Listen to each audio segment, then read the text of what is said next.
Ms. Nadia Murad Bazi I now Taha. give the floor to Ms. Nadia Murad. Our final witness is Ms. Nadia Murad. I now give the floor to Ms. Nadia Murad. In August 2014, the world witnessed a brutal attack on Sinjar, the ancient homeland of the Yazidi people in northern Iraq. Villages were raided, families torn apart, and people were executed. Women and young girls were subjected to unimaginable brutality and gender-based violence. Among them was a 21-year-old Yazidi woman named Nadia Murad. Nadia was taken from her home, stripped of her freedom, and forced into enslavement. After months in captivity, she managed to escape. From a devastated village to the halls of the United Nations, her journey would transform global human rights advocacy forever. In 2015, Nadia stood before the United Nations Security Council. Her testimony compelled the world to confront the atrocities committed against the Yazidi community.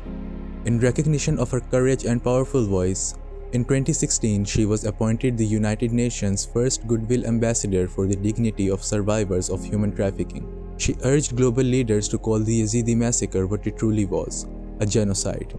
Following her advocacy, the UN established the investigative team UNITAD to promote accountability for crimes committed by ISIS to gather evidence. Their investigations confirmed genocide, war crimes, and crimes against humanity. That based upon independent and impartial investigations, there is clear and convincing evidence that the crimes against the Yazidi people clearly constituted genocide. In 2018, Nadia Murad was awarded the Nobel Peace Prize, honored for efforts to end the use of violence against women as a weapon of war. لازم تشبيه كرن ججن بس ببيا الضحية حربا فتشتوام وكم يدفيق بيتر بيها. Her fight for justice continued beyond speeches. Her testimony contributed to the first ever conviction of an ISIS member for genocide in a German court in 2021.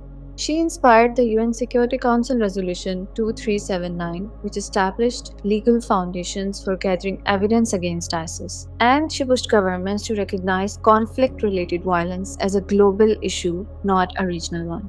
Nadia became the face of resilience. She published a memoir, The Last Girl, turning her personal story into a weapon against silence. Her efforts also influenced governments and institutions.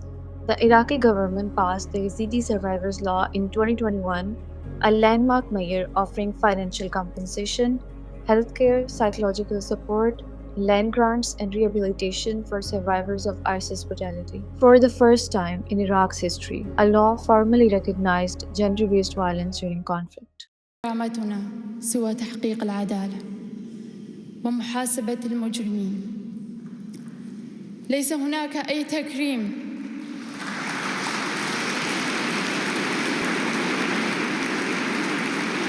He co-founded Nadia's initiative dedicated to rebuilding communities shattered by mass violence.